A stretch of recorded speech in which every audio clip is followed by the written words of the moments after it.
شیطان دنیا میں جھوٹ پھیلانے کا سبب ہے۔ عن عائشہ رضی اللہ عنہا ان النبی صلی اللہ علیہ وسلم قال الملائکۃ تتحدث فی الانان والانان الغمام بالامر یکون فی الارض فتسمع الشیاطین الکلمۃ فتقرها فی اذن الکاہن کما تقر القارورہ فیزیدون معها مئۃ کذبہ۔ حضرت عائشہ صدیقہ رضی اللہ عنہا سے روایت ہے کہ حضور نبی کریم صلی اللہ علیہ وسلم نے ارشاد فرمایا، فرشتے بادلوں سے پرے اس امر الہی سے متعلق بات کرتے ہیں جو دنیا میں ہونا ہوتا ہے، تو شیاطین فرشتوں کی باتوں سے ایک بات سن لیتے ہیں، پھر اسے کاہن کے کان میں انڈیل دیتے ہیں، جیسے بوتل میں کچھ انڈیلا جاتا ہے، تو وہ کاہن لوگ اس ایک بات کے ساتھ 100 جھوٹ ملا کر نشر کر دیتے ہیں۔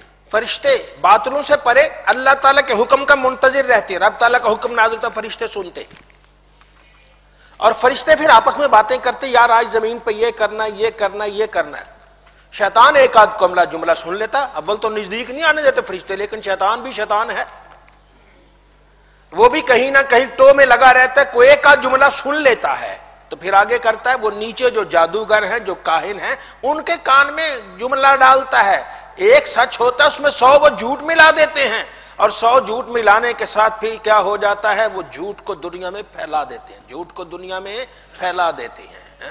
تو وہ اوپر سے کوئی بات، شیطان فرشتوں کی بات سنتا ہے، شیطان اپنے کسی چیلے کو بیان کرتا ہے، چیلے نے اپنا کوئی کام شروع کیا، کوئی آتا ہو کہتا ہو یہ ہوگا، ایک بات تو اس نے کہہ دی، اب وہ تو ہو گئی، اب دوسرے لوگ پوچھتے یہ کیا ہوگا یہ کیا ہوگا، وہ کہتا ہے یہ ہوگا، باقی ہوا یا نہیں ہوا، ایک اس کی بات ہوگی، لوگ کہیں جی بلے بلے جی بڑی بات ہے جی۔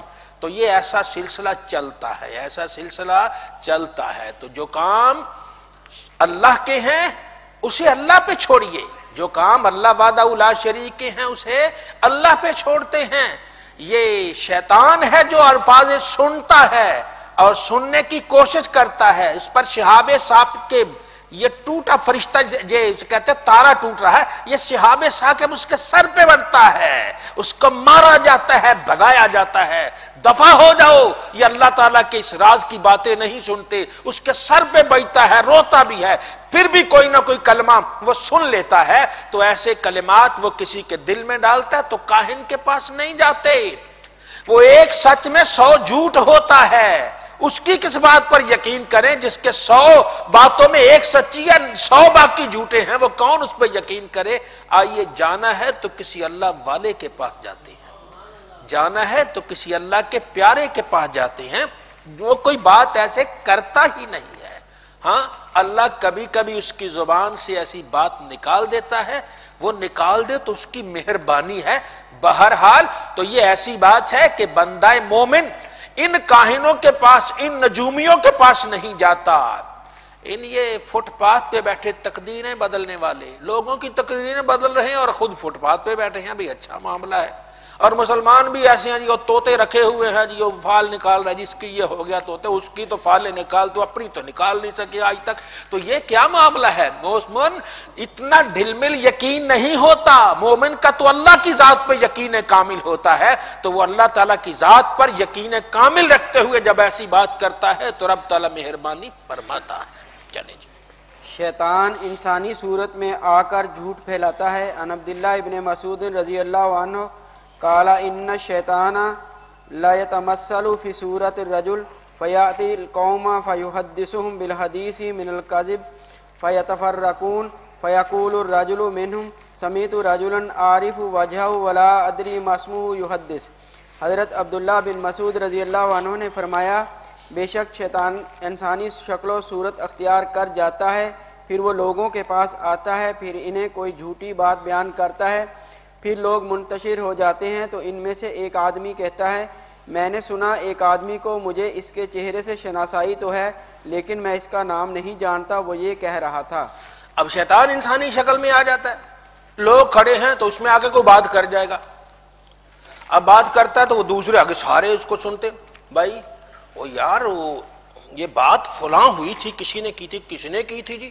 بھائی نام نہیں پتا، ہاں شکل صورت تو ایسی تھی، نام نہیں پتا۔ وہ بھائی جس کا نام ہی تمہیں نہیں پتا اس کی بات کیوں بیان کرتے ہو؟ پہلے اس کا نام تو پوچھ لو، عطا پتا تو پوچھ لو، تو کسی کا عطا پتا ہی نہیں پوچھا، ویسے ہی بات چل رہی تھی تو بیان کر دی، تو ایسے تو نہیں ہے۔ تو مومن جو ہے وہ ایسی اللہ کی رحمتوں سے معمور رہتا ہے، وہ ان باتوں پر یقین نہیں کرتا۔ یہ شیاطین ہیں، یہ ایسی صورتوں میں آ کر، انسانی صورت میں آ کر یہ جھوٹ پھیلاتے ہیں، غلط کرتے ہیں، بدگمانیاں پھیلاتے ہیں، بات ہوتی ہی نہیں کوئی، لوگوں کو ڈراتے رہتے ہیں۔ اب یہ کس نے بات کی؟ اللہ ہی بہتر جانے، کہاں سے چلی، کیسے، بس چل پڑی ہے۔ چند سال پہلے کی بات ہے جی، یہ رات کو جی یہ وہ سندھ کی طرف سے اعلان شروع ہوا پورے پاکستان میں، جی اتنے بجے زلزلہ آئے گا، جی اتنے بجے زلزلہ، جی اتنے بجے، مسجدوں میں اعلان ہو گیا جی، ایک نے سنا، دوسرے نے سنا، تیسرے نے اگلی مسجد میں کر دیا، وہ پورے ملک میں گیا۔ لوگ رات میں 2 بجے یا 1 بجے تھا، سارے بچے سارے گھروں سے باہر سڑکوں پہ بیٹھے، زلزلہ آنے والا ہے، اللہ کے بندے زلزلہ آنے والا ہے، کس نے کہا تمہیں؟ وہ جی وہاں سے آواز آئی، وہ وہاں سے آئی، وہ وہاں سے آئی، اصل کا پتہ ہی نہیں کسی کو۔ تو یہ شیطان ہے، کبھی ایسے کام چلاتا ہے۔ تو آئیے، مومن اللہ رحمان کی باتیں سنتا ہے، خدائے ذوالجلال کی باتیں سنتا ہے، ایسے اڑی ہوئی افواہوں پہ وہ یقین نہیں رکھتا، اس کا یقین کامل ہے تو اللہ تعالیٰ کے ارشاد پر ہے۔ تو آئیے، اللہ تعالیٰ کے احکامات جو پکے ہیں ان پر یقین کرتے ہیں، ایسی باتوں پر یقین نہیں کرتے ہیں۔ اللہ تعالیٰ ہم سب کو نبی کریم صلی اللہ علیہ وسلم کی ان تعلیمات کو سمجھنے کی توفیق عطا فرمائے۔ وہ جی بات ہو رہی تھی، اور جی ایسے کس نے کہا جی، پتہ نہیں کس نے کہا جی، کون تھا جی، یہی پتہ نہیں، ابھی کس کا پتہ ہی نہیں کون ہے، کہاں سے آیا، کیا ہے، تو اس کی بات کرنے کی ضرورت کیا ہے؟ اللہ تعالی ہم سب کو ان چیزوں سے محفوظ فرمائے۔ تو یہ شیطان ہے، شیطان مومن پر حملے کرتا ہے، شیطان جو مومن کو اس طریقے سے وہ پھسلاتا ہے۔ تو آئیے ان طریقوں سے بچتے ہیں، اللہ کا نام لیتے ہیں، صبح و شام اٹھتے بیٹھتے اللہ ذوالجلال کا ذکر کرتے ہیں، رب تعالیٰ کا ذکر کرنے والا شیطان کے شر سے محفوظ رہتا ہے۔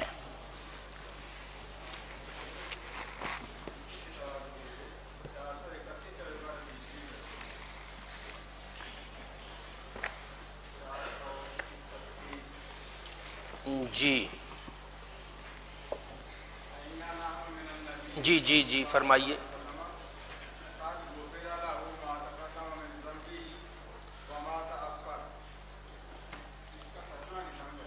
اچھا جی، قد غفر لہ ما تقدم من ذنبہ وما تأخر، یہ بعض نے عام اس کا سیدھا ہی ترجمہ کیا ہے کہ وہ ذات جن کے پہلے اور بعد والے گناہوں کو معاف کر دیا گیا۔ قد غفر لہ، ان کی مغفرت کر دی گئی، ما تقدم من ذنبہ وما تأخر، جو گناہ ان کے پہلے تھے اور جو گناہ ان کے بعد میں تھے، یعنی اگلے پچھلے سارے گناہ معاف۔ اتنا کہہ کر وہ ترجمے سے بری تو ہو گئے، لیکن ہمارا ایمان ہے کہ اللہ کا نبی گناہوں سے محفوظ ہوتا ہے، محفوظ ہی نہیں معصوم ہے۔ جس سے گناہ سرزد ہو وہ اور تو سب کچھ بن سکتا ہے، اللہ کا نبی نہیں بن سکتا۔ کیوں؟ کہ اس کی ہر چیز قابل اتباع ہے، نبی کی ہر چیز قابل اتباع ہے۔ سرکار دو عالم صلی اللہ علیہ وسلم کہتا ہے اطیعوا اللہ و اطیعوا الرسول، اس رسول کی اطاعت کرو۔ اگر خدا نخواستہ ان سے گناہ ہو رہا ہے تو پھر گناہ کی بھی اتباع کریں گے۔ گناہ کا معنی اللہ کی نافرمانی، کہ اللہ کی نافرمانی کی اتباع کریں گے، اس کا تو تصور ہی نہیں ہے۔ نبی سے گناہ سرزد نہیں ہوتا۔ تو لفظ آ گیا ذنب، ذنب کا معنی ذنب یذنب ذنبا تابع اثرہ ولم یفارقہ، کسی کے نقش قدم پر چلنا اور اس سے جدا نہ ہونا، کسی کے نقش قدم پر چلنا اور اس کے جدا نہ۔ تو ذنب کا معنی متبع، پیروی کرنے والا، کسی کے نقش قدم پر چلنے والا۔ تو اس کا سادہ سا ترجمہ کہے گا قد غفر لہ، مغفرت کر دی گئی، ما تقدم من ذنبہ، ان کے جو پہلے اتباع کرنے والے تھے، وما تأخر، اور جو بعد میں اتباع کرنے والے تھے۔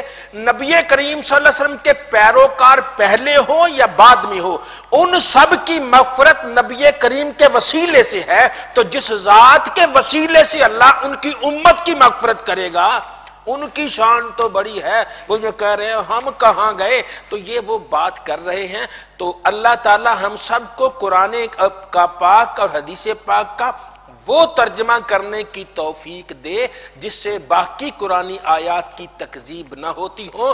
قرآن پاک کا ایک حصہ دوسرے حصے کی تائید کرتا ہے، قرآن پاک کا ایک حصہ دوسرے حصے کی تائید کرتا ہے، تکذیب نہیں کرتا۔ اللہ ارشاد فرماتا ہے اگر یہ کسی اور کی طرف سے ہوتا لَوَجَدُوا فِيهِ اخْتِلَافًا كَثِيرًا، اس میں بہت زیادہ اختلاف نظر آتا۔ کیسے جی؟ قرآن پاک کی آیت لَوْ كَانَ مِنْ عِنْدِ اللَّهِ لَوَجَدُوا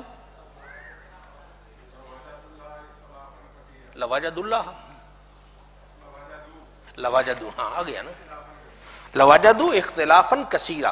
اگر یہ اللہ کے علاوہ کسی اور کا کلام ہوتا پھر تو بڑا اختلاف ہوتا، سمجھ ہی نہ آتی۔ یہ کلام الہی ہے، اس کی کوئی چیز دوسرے چیز سے متضاد نہیں ہے۔ تو ذنب کا معنی ایک ہے گناہ، کسی نے اس کا معنی کر دیا گناہ، اس نے مقام نبوت کا خیال نہیں رکھا یا ذہنی طور پر اسے اس وقت توجہ نہیں رہی۔ اور ذنب کا دوسرا معنی کسی کے پیروکار ہونا، کسی کا متبع ہونا۔ اور اگر اس کا معنی یہ کر دیں کہ متبع ہونا تو پھر کیا ہوگا؟ اللہ تعالی ہمیں اس چیز سے بچائے گا جس چیز سے بچنے کا اس نے ہمیں حکم دیا ہے۔ ٹھیک ہے، چلیں جی۔